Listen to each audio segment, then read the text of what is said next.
চাওক, আজি পৰ্যন্ত অনুসূচিত জাতিৰ ভূমিপুত্ৰ কৈৱৰ্ত সম্প্ৰদায়ৰ ভূমিহীন হৈ থকাটো কিমান দুৰ্ভাগ্যজনক কথা। বাঁহগুৰি হোটা গাঁৱৰ অনুসূচিত জাতিৰ ব্যক্তিসকল প্ৰায় 50 বছৰ বসবাস কৰাৰ পাছতো ভূমিপট্টা বা ভূমি অধিকাৰ নোপোৱাটো অতি দুৰ্ভাগ্যজনক কথা।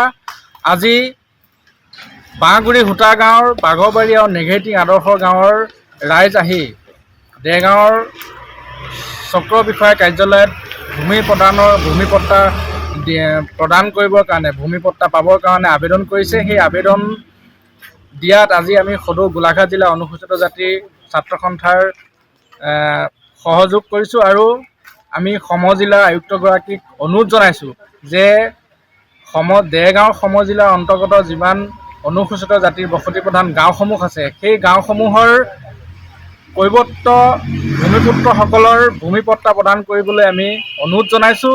আৰু এটা কথা স্পষ্টকৈ জনাই দিব বিচাৰিছোঁ যে খুব কম সময়ৰ ভিতৰত এই ভূমিহীন লোকক যদি ভূমিপট্টা প্ৰদান কৰাৰ ব্যৱস্থা গ্ৰহণ নকৰে, অনাগত দিনত আমি অনুসূচিত জাতিৰ ছাত্ৰ সন্থাই অনুসূচিত জাতিৰ বিভিন্ন ৰাইজক একত্ৰিত কৰি গণতান্ত্ৰিকভাৱে আন্দোলন গঢ়ি তুলিবলৈ বাধ্য হ'ম।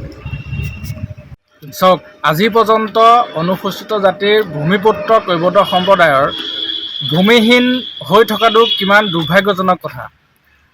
বাঁহগুৰি হোটা গাঁৱৰ অনুসূচিত জাতিৰ ব্যক্তিসকল প্ৰায় 50 বছৰ বসবাস কৰাৰ পাছতো ভূমিপট্টা বা ভূমি অধিকাৰ নোপোৱাটো অতি দুৰ্ভাগ্যজনক কথা।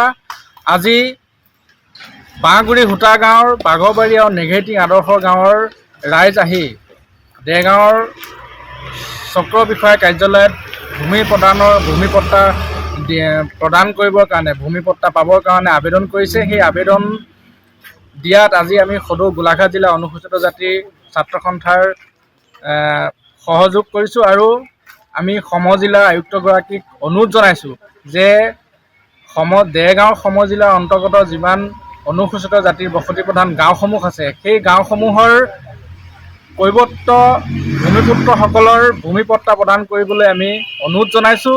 আৰু এটা কথা স্পষ্টকৈ জনাই দিব বিচাৰিছোঁ যে খুব কম সময়ৰ ভিতৰত এই ভূমিহীন লোকক যদি ভূমিপট্টা প্ৰদান কৰাৰ ব্যৱস্থা গ্ৰহণ নকৰে, অনাগত দিনত আমি অনুসূচিত জাতিৰ ছাত্ৰ সন্থাই অনুসূচিত জাতিৰ বিভিন্ন ৰাইজক একত্ৰিত কৰি গণতান্ত্ৰিকভাৱে আন্দোলন গঢ়ি তুলিবলৈ বাধ্য হ'ম। চাওক, আজি পৰ্যন্ত অনুসূচিত জাতিৰ ভূমিপুত্ৰ কৈৱৰ্ত সম্প্ৰদায়ৰ ভূমিহীন হৈ থকাটো কিমান দুৰ্ভাগ্যজনক কথা।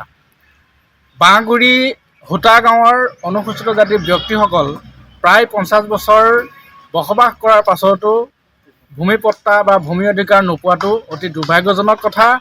আজি বাঁহগুৰি হোটা গাঁৱৰ বাঘৰবাৰী আৰু নেঘেৰিটিং আদৰ্শ গাঁৱৰ ৰাইজ আহি দেৰগাঁৱৰ চক্ৰ বিষয়া কাৰ্যালয়ত ভূমিপট্টা প্ৰদান কৰিবৰ কাৰণে, ভূমিপট্টা পাবৰ কাৰণে আবেদন কৰিছে। সেই আবেদন দিয়াত আজি আমি সদৌ গোলাঘাট জিলা অনুসূচিত জাতিৰ ছাত্ৰ সন্থাৰ সহযোগ কৰিছোঁ আৰু আমি সমজিলা আয়ুক্তগৰাকীক অনুৰোধ জনাইছোঁ যে দেৰগাঁও সমজিলাৰ অন্তৰ্গত যিমান অনুসূচিত জাতিৰ বসতি প্ৰধান গাঁওসমূহ আছে, সেই গাঁওসমূহৰ কৈৱৰ্ত ভূমিপুত্ৰসকলৰ ভূমিপট্টা প্ৰদান কৰিবলৈ আমি অনুৰোধ জনাইছোঁ।